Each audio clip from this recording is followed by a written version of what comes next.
So, before we get into the record, I think like for this interview, one of the things that we'll do on air is like we have been playing Damn Right, and it's fantastic. Thank you for Mm, it. of And course. Wait, I'm confused. Is this live? no, Okay. I'm sorry. I don't really do stuff like this. Like I don't really know what's going on. So this is pre-recorded yeah, and it's gonna air. Okay, cool. yeah, I thought we were like live right now. I was like, I guess on the radio. No, I'm nah. here. Okay, cool. So it's pre-recorded. Uh, Awesome. so we're playing Damn Right, and um, one thing I like to have from an interview like this is to come out of to like play Damn Right, and then have you talk about a song and then play that song on the radio.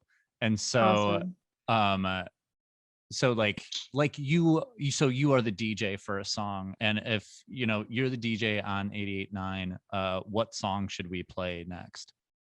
I've been listening to that Isaiah Rashad single that came out a few weeks ago over and over.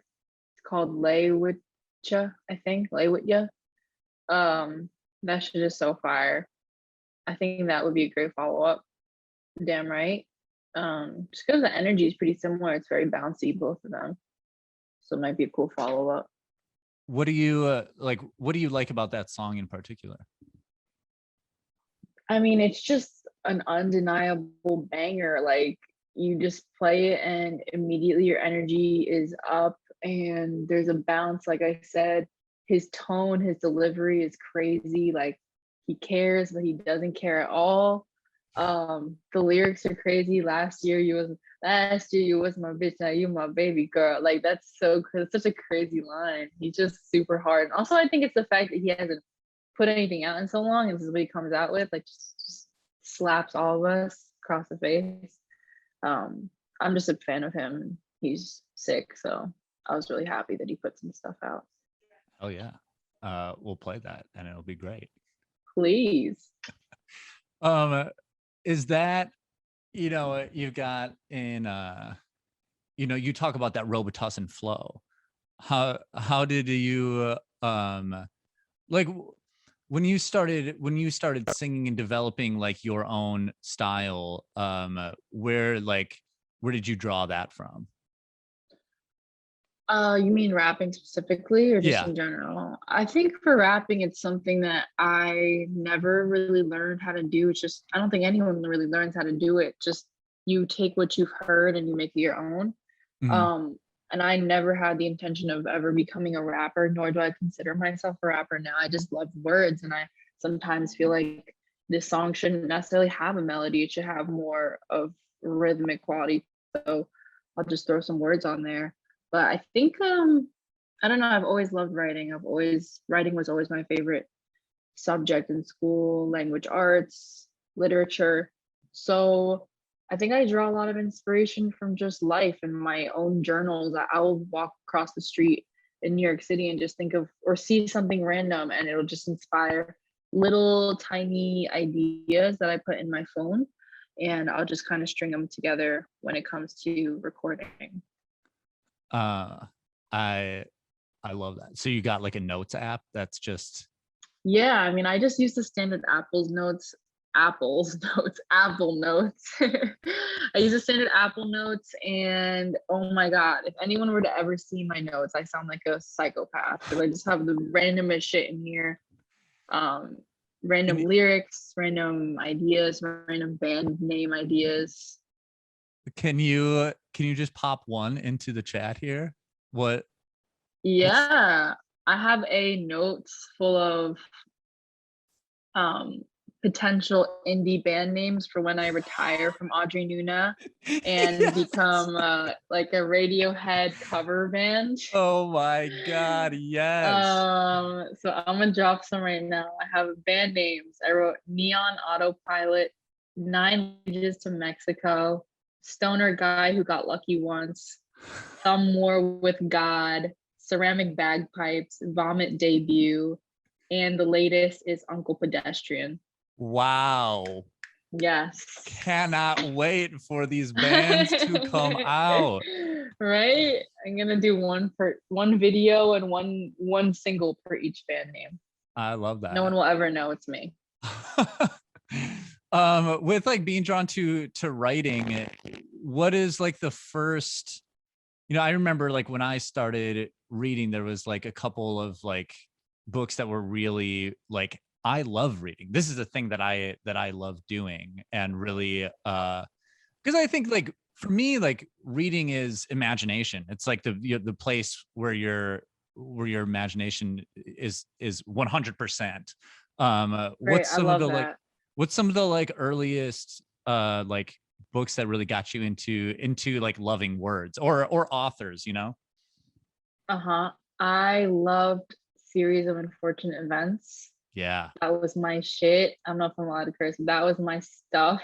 I loved that stuff. It was so great. I literally read all the books. There's a ton of them, and the author, under the pseudonym Lemony Snicket, he would always, actually, I just realized this, he would always pick really unique words and define them randomly in the story. So I think that inspired my love for words. Definitely. He would be like, oh, a logophile, which by the way is someone who loves words, or just random words. I think that inspired my love. I loved the Bailey School kids, Geronimo Stilton, which was sick because they put like a bunch of different fonts, which I think inspired my love for typography as like a 8, 9 year old. Junie B. Jones, of course. Loved Junie B. Jones. What else? I love Earlier this than that, I can't really remember. those like series of unfortunate events. They're so like, it's so vivid. Like I feel like I remember reading those and being like, sometimes you're reading and you're like, where am I? I'm in a like, like I'm in a blank space, and there's like, you are on the edge of a sea. You're standing Right. next to a tall, Uh-huh. thin man in like Yeah, a he's sweating on you and his breath smells like mustard, like so many details. That's why I loved it, because it was so vivid. And you're right. I love what you said about reading his imagination, because it really is. It forces your brain to be able to see things without things actually being there. So I think that's a huge skill I acquired from just reading from super early on. I also love Maximum Ride. Also, I love that you've read a series of unfortunate events. I feel like it's kind of like one of the less popular ones for kids because it's so depressing. true. But I loved it. True. I So remember depressing. my brother started it and he like didn't finish it, and I Uh-huh. was like, I'll take that, and then I read all of Yeah. them. Yeah. Did you see the Jim Carrey version too? It was Oh yeah. great. I Oh love yeah. him. Yes, kills it. I always dreamed of living in that green room, Yeah, no, it was crazy. They did an amazing job. um with I remember, you know uh listening, and you've got like the Jack Harlow verse, and I was like, how did this happen? That was honestly, it's people always ask that and they expect like a crazy story, but honestly, I just had a list of people who I thought would body a verse on Comic Sans. And then he was on there because I'd just been a fan since Gazebo, and I love Eastern Parkway. It's one of my favorite songs from him. So we just emailed his team and they got back to us like maybe 6 months later, you know, and then he DM'd me his verse actually while I was at a Pop Smoke concert. So first of all, 100 gecs was opening for Pop Smoke, which is so random.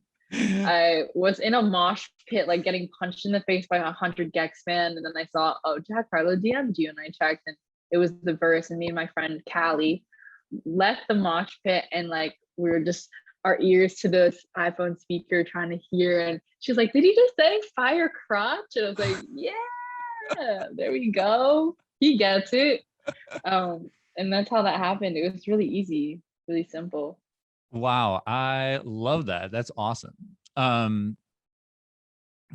love that story. That's so good. How was 100 gags? Why is 100 gigs opening for Pop Smoke though, right? This doesn't make sense to me, but honestly, yeah, rest in peace, Pop Smoke. Yeah. You know, was amazing. But Um, have your have your parents been supportive of everything that you have have been doing. What's your relationship like with them? Yeah, I'm really close with my parents and they've been supportive since day one.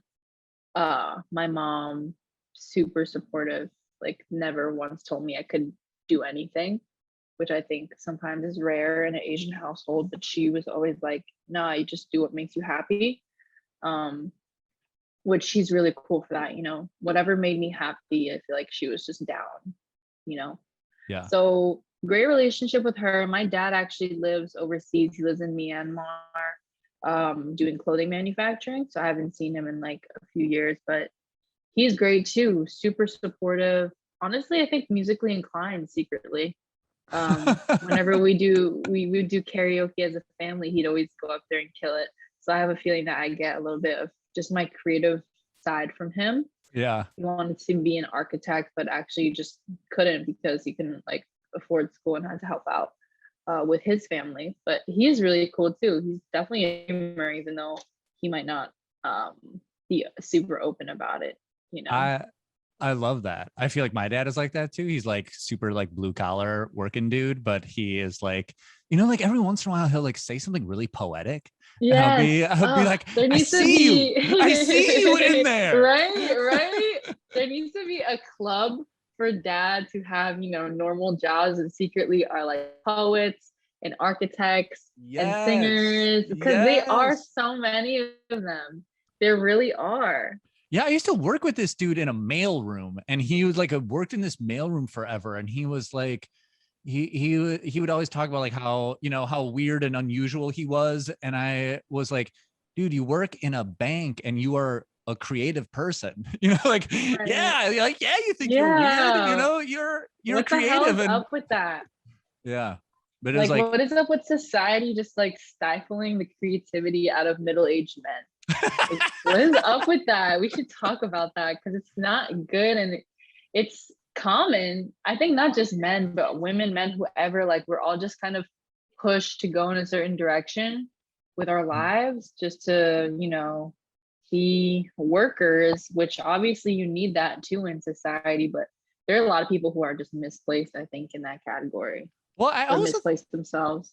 I also think that it is like we feel that like if you do something creative, then it has to be your job or nothing. It's like Mhm. you're either like identify as like an artist and that's how you get your paycheck. But if you don't get your paycheck as an artist, then it's like then you can't do it anymore. And I would Mhm. like to see more people just like as hobbyist artists, being like, Mhm. like I play the piano or I like write poetry and I don't have to like make a living from this, but because there's so much like latent creativity there that everyone Right. has and needs. Actually, I'm with you on that. That's so valid. Like, we're all kids. We grow up doodling, we grow up daydreaming, we grow up imagining things, reading, and why can't that just be a human thing, Yeah. you know? Yeah. That's so true. Great Um, point. um, so your dad is in clothing manufacturing. Is that you're like one thing I remember I the first time that I saw you, I was at my buddy's place and we were like on like watching YouTube videos, and he was like, you gotta check this video for this artist Audrey Nuna comic. It was the Comic Sans video. And No I way. That's so cool. and I was like, I like this style is so good. And Thank I was you. like, that was what I was like, I like the music is like absolutely killer as well. But I was like, Audrey Nuna has got not only the music, but just like a fashion icon, which some of my friends like push against, being like, I don't want to feel like I need to like be like look like a an artist or something like that. But I'm like, Mhm. when when I see you on the screen, I'm like, that says something like deeper about you as an artist, that like you're doing music too, and music is like what this is about, but like you're also an artist in the way that you wear your clothes, and fashion is a big part of expressing yourself artistically as well. Yeah, thank you. Thank you so much. That's really sweet. I mean, it's funny people me now, but I grew up, I feel like people telling me that I didn't know how to dress my mom would be like, why are you wearing that? Like, that's inside clothes. You can't wear that out. So it's funny to hear people say that. I'm just like, honestly, I just think I wear whatever I want to wear, as should everybody. And also, I think that for sure, my dad being in clothing manufacturing definitely influenced me, because I grew up going to work with him on Saturdays for fun, just to look at fabrics and Wow. try things on mannequins. And it was just so fun for me. Like, it was a playground. So he would always be open to taking me, which was super cool of him. And I think I developed my love for clothes and garments that way. But Is yeah, your I didn't always dress how I wanted to dress. I would say, like, I, I grew up dressing weird. My mom was like, "Don't do that," or everyone was like, "Why are you wearing orange slacks with purple, tracksuit or whatever?" So I kind of stopped wearing what I wanted to for a bit, and then when I went to college, I was like, "Screw this! I have so much to say," you know. yeah. Is your dad styling? Was my dad styling? Yeah. Is he looking good? Every now and then he will drop a nice fit on us, but I think being out there working all the time, like, he's not as focused on it anymore. But I do think that many dads in general are super stylish without realizing it. True. True. Yeah. Hear And that. grandpas and grandmas. And I think there's something to that where it's like you're um I think especially like in fashion that you can you don't in kind of in artistry in general, you don't want to be seen as trying too hard. And there's like the ultimate is like when someone doesn't know what they're doing and it's brilliant. And that is Right. like sometimes like, I desire that level of not really knowing or caring, Yeah, it's the gold right there. It's Yeah. just you're seeing someone in their natural state. I admire people like that too. And I don't know, I think that we're all like that in some ways. I don't know, maybe that's too deep to get into, but I do think that everyone has their moments of like, wow, we're just humans and we do crazy cool things without realizing it. I think life alone is just so weird. Such a mind f. Am I allowed I to curse? I'll just I'll have to blur it out, but okay, but okay, you cool. can. Okay, I just don't want to make your job harder and you have to find like splice sensor samples because of me. I will have to do that. I appreciate My that. bad, my bad. No. Well, I have to wrap up because this is my time and I gotta run. Um, Yo, this was great. yeah, thank you so much for being I so loved this. open and thoughtful. So did I. Of course. Thank you. Right Let's on. go, Milwaukee. Right on. You. Well, have a good day You in Manhattan, too. and thank you for all the music and the talk. Thank you. Appreciate you. Enjoy the rest of your day. All right, you too. Bye. Peace.